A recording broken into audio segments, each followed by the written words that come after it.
sun goes down. Yeah, definitely. Thank you. Hi. Thanks for joining us today. We wanted to do a short post related to Elon Musk and announcements that he's made in Shanghai relative to AI as well as the new gigafactory there. This is Greg for Tesla Fan Insight. Thanks once again for joining us. If this is your first time on our channel, welcome. If you're a repeat visitor, welcome back. So today is a very interesting day because Elon Musk is in Shanghai. He's involved with an AI conference. And the focus of the conference is obviously artificial intelligence, but because he's in Shanghai, he's been spending time at the new facility. Among the new developments is the fact that he's actually introduced the first Chinese-built Model 3. They're still at test run production right now, but the fact that they've been able to complete an entire vehicle suggests that the start of production at 3,000 a week is definitely not December, more like November and possibly October or September. So we wanted to sort of dive into a few pointers that had really come out of it. The biggest note that we wanted to make is that there's a bit of data that emerged, which is Elon made the comment. First, he said he was astounded at the progress that had been made inside of this facility in such a short period of time. And so we were fascinated first by that comment, which suggested that pretty much the factory's done. But the second comment he made we thought was pretty amazing, which is he said that this is an example of why it is that China is the future. So I thought this was really interesting because this is the first time that Elon Musk is acknowledging that there's kind of a business concept called the time value of money.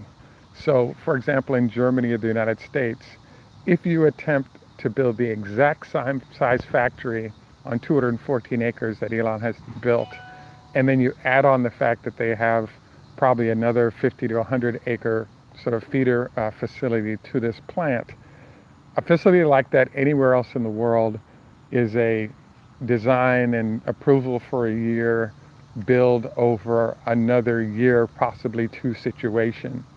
And so as you have a China situation where you can have a design built and finished in 9 months situation, this is what we were talking about in our earlier show, that it showed that when the Chinese are serious, they can get a factory completed and up in a timing fashion that's mind-blowing and allows the company to start making money right away.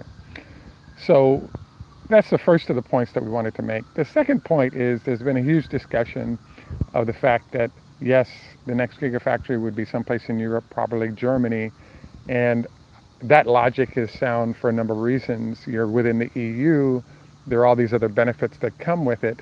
The challenge, though, is that based on how long it would take to build a new factory to service, let's say, European vehicles, and then you add in the fact that the Chinese would be happy to build that facility because they're chasing those jobs, even though the European solution logically is a better one for a bunch of reasons, like proximity to marketplace, etc.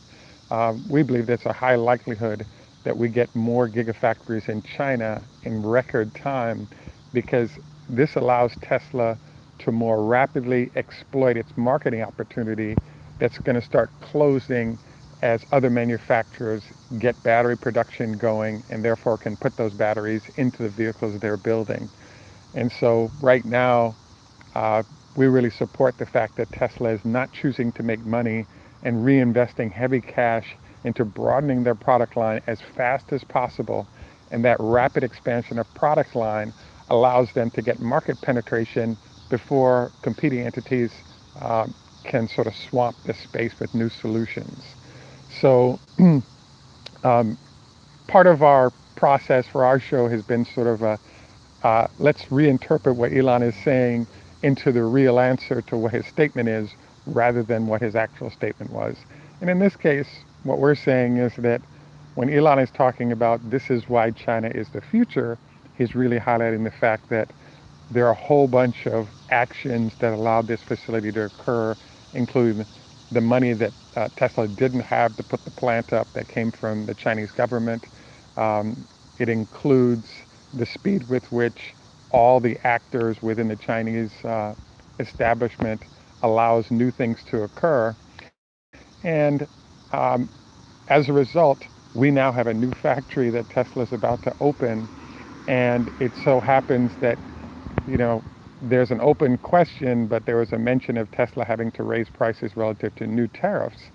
But the reality is that if in fact the factory and the facilities work as planned, Tesla can now use this beachhead as a way to avoid tariffs and at the same time acquire large numbers of sales. So our comment is this: congratulations to Tesla on getting the facility in place and about to open. Congratulations on the first production vehicle, Model 3s, coming out of it.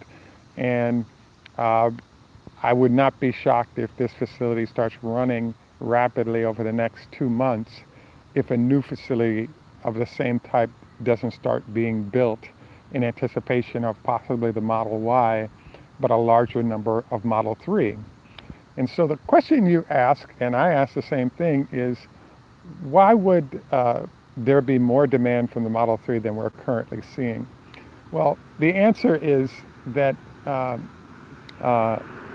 there's a fascinating situation happening, which is we did a show just now on the fact that a lot of what's made our show work is we often have these conversations about the press statements versus what reality is. And so one of the discussions that was being had is the fact that in Canada, BYD, with its 100-mile range electric semi, had indicated that they would soon start production of a new plant there to service customers like Loblaws. After a test, the plan to build a truck plant was shut down, even though they're building a bus plant, number one. But number two, there was no more discussion of the BYD truck being used by Canada. Now this brings up another point we had made, is that in the case of Albuquerque, New Mexico, BYD had promised buses in 277-mile range, and they were able to achieve 177 miles. And this resulted in Albuquerque suing and withdrawing from a fairly large contract, I believe for about $100 million worth of buses. And we kind of bring this up again because we're articulating in a number of situations where in fact there have been promised performance by the Chinese partners, in this case BYD, but the delivery to non-Chinese customers had been sub-agreements, and therefore you're seeing a change in direction by those buyers. Now, we kind of bring up those two situations because outside of China, it illustrates what the potential is of products being built by Chinese companies, in this case BYD. BYD is significant because they're the largest manufacturer of batteries in the world. They have, I believe, a 20 gig factory that they're operating out of. They're also the number one seller of electric vehicles in China. There were approximately 1.5 million vehicles sold in the past year, and we believe that BYD represented someplace in the 30 to 40% of those vehicles sold numbers. So there's been an interesting question lurking as to, well, wait a second, why is it that the Chinese are taking a factory away from NIO, a government-sponsored company that went public in New York, and handing that same factory build to Tesla, given that there are so many Chinese EVs that the government helped to start? And the answer that we're coming up with is the fact that the reason why the Chinese want the Tesla solution to be built in their country is that, yes, there are all these companies in China that have started up as new EV companies within the last 2 or 3 years to take advantage of objectives that the country may have. But the reality is that those solutions are working to some extent, but not well enough that the population is happy with their solutions and willing to spend their money. So as a result, what we have going right now is the fact that you have a huge number of cars that are on the road in China. They're electric vehicles. China is trying to increase the production of, or purchase of electric vehicles from about 2 million a year to 7 million a year over the next 5 years. And internal sort of users of these cars, in terms of folks that have to put their hard-earned money down, are not happy with the solutions, the promises made, and then the outcome of solutions provided. So we wanted to sort of run through this as to why we think that Tesla's in a great position to take huge market share in China and grow rapidly based on all these parameters. So I wanted to note that this is just a quick intro show today. I wanted to thank all of you for taking time to join us, and look forward to more comments from Elon that we can comment on. Thanks for saying hello, Jerry and others. This is Greg for Tesla Fan Insight. Tschüss, macht's gut, au revoir, lehit root, choda hafez. And in Jamaica we say,